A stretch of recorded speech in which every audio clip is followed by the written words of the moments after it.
this very moment, we can't do anything about the poor judgment, the poor decision-making at the Cranston Public Library. There is people inside there that say I don't exist. The reason why I'm here right now is because of gender-affirming medical care. Bigotry has no fucking home in Cranston, and it has no fucking home in Rhode Island.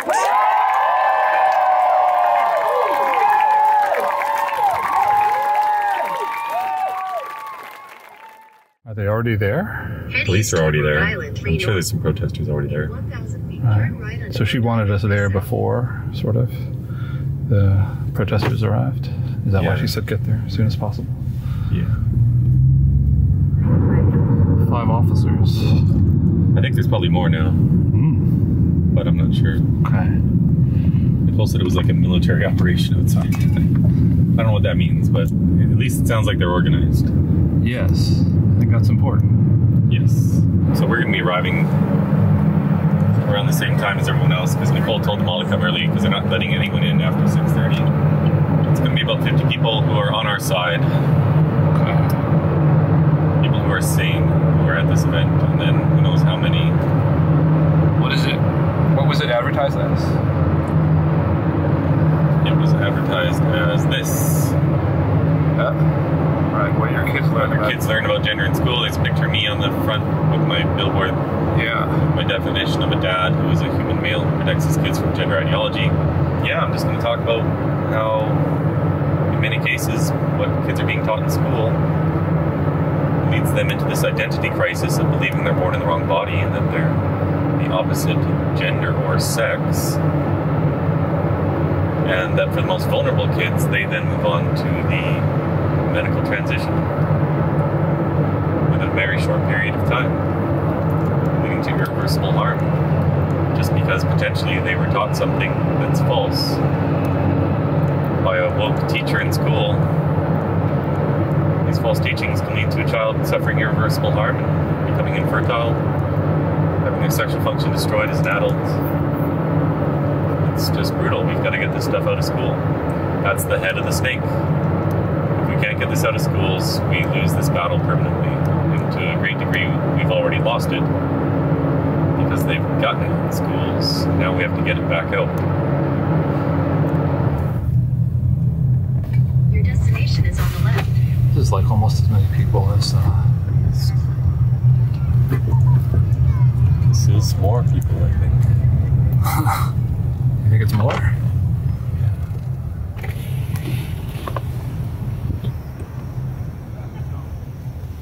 Hello, gentlemen.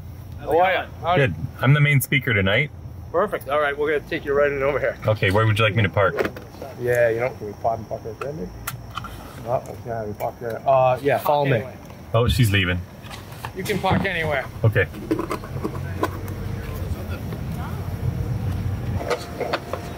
Okay. Here we go. Gentlemen, how you doing? Good. You guys event? I'm the main speaker, yeah. For this event. Yeah, I know.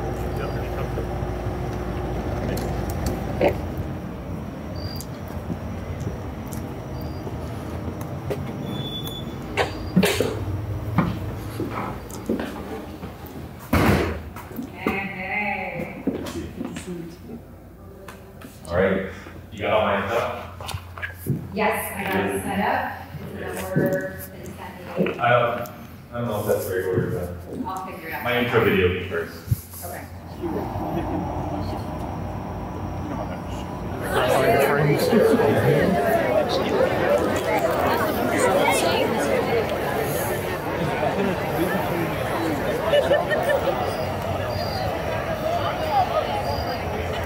Is it starting right now? I'm going to start it. I'm the first speaker. So as soon as we get everyone in, we'll start. And I think they're the most Yep. I'm going to go in. And you never have to feel alone. Like, we are all here to support you.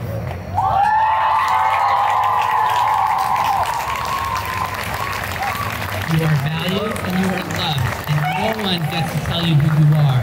You tell us who you are. My name is Nicole Solas. I'm a mother from South Kingstown. I'm a member of this Rhode Island chapter of the Independent Women's Network. And this event is about gender ideology in school and gender ideology in medicine. There is people inside there that say I don't exist. The other really terrible thing about this policy is that it allows schools to keep secrets from parents. So if your child is having an identity crisis and they are saying that they identify as the opposite sex, the school can keep this secret from the parent in Rhode Island schools if they decide that the parent is not safe to know about this identity crisis happening with your child. They then engage something called a gender support plan. This is a gender support plan. This is from a middle school in Warwick. And here you see right at the top, the first question is whether the parent or guardian is involved in a gender support plan. The gender support plan will assign a new name and gender and preferred pronoun that the child wants. And all of this is kept secret from parents. It establishes which bathroom your child will use at school, whether it's the opposite sex bathroom or a gender neutral bathroom. And it also establishes whether your child can participate in overnight field trips with the opposite sex on the basis that they are identifying as the opposite sex now. All of this, again, is done without parental knowledge and on the basis that parents are assumed to be too dangerous to tell that their children is having this identity crisis, which is rife with suicidality. You would think that if a school knew that a child was having an identity crisis that was leading to suicidality, that the parent would be the first one to know about that in order to keep the child safe.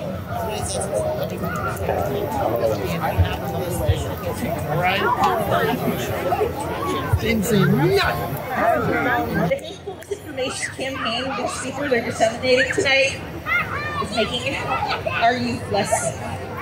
In school, in workplaces, not in public. Right at this very moment, we can't do anything about the poor judgment, the poor decision-making at the Cranston Public Library. But what we can do is raise our voices and place our energy in service to the most vulnerable people in our community.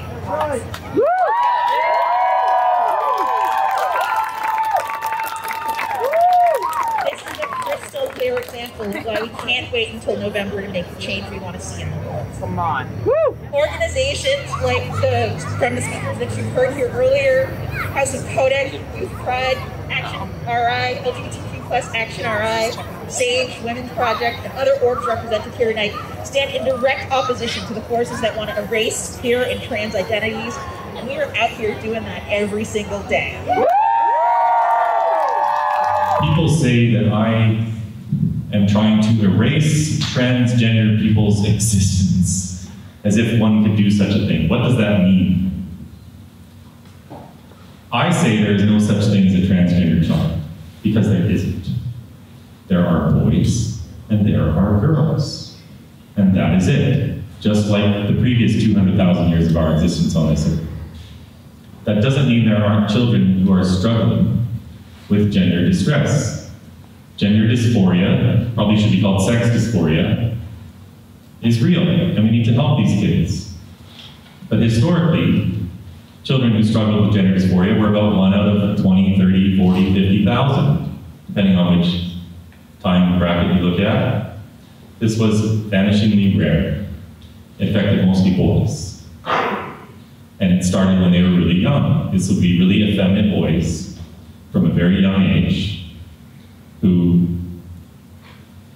had, as Miriam Grossman defined it in Matt Walsh's film, What is a Woman? Miriam Grossman, a medical doctor, defined this as an intense loathing of one's biological sex and a desire to be the opposite sex. And this intense loathing persists and it stays for many, many years. But here's the thing. We have academic studies into gender dysphoria. They're all on my website, billboardchris.com, and then under the studies. And if you look at the most recent study, it followed 139 boys for 20 years, from the age of 4, 5, 6, all the way up into their 20s. 87.8% of these boys saw their gender dysphoria simply go away. 63.6% growth to begin. Today, these very effeminate boys who don't fit in, who are playing with girls and playing with dolls, will very likely be indoctrinated to believe that they are trans, and that the only way they will find true happiness is to medically transition with these experimental drugs, puberty blockers, and surgeries. We will have opponents say that their free speech was being suppressed. They're inside the building right now, aren't they? Right. No free speech was being suppressed. It is a bit ironic that we do congregate on the week of National Banned Books Week. And when we think about libraries, when we think about what purpose libraries have served, it is important that we cannot separate this from the history of trans identities in the world. Magnus Hirschfeld and his Institute of Sexology in Germany, in Berlin, they not only provided preliminary hormone treatment in 1930, they not only did the first gender-affirming surgery in the 1930s, but their material, their research, their content was so threatening to Nazi Germany that their library, their institute, their archive was burned down.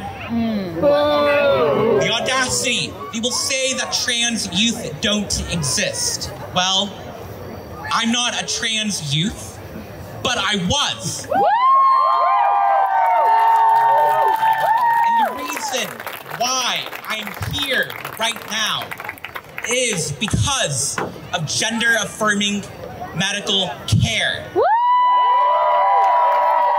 What is it that makes a child transgender? Well, it's having a gender identity, opposite than your sex. And what's your gender identity based on? Well, as we just saw, personality, jobs, roles, likes, dislikes, hobbies, expectations, stereotypes. This entire ideology hinges on one thing: stereotypes.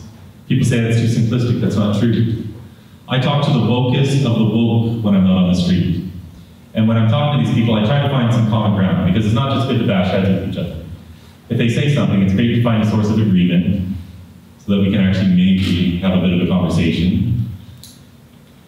And when I show them that graphic of the gender bent person, they'll all agree with me right away that it's problematic.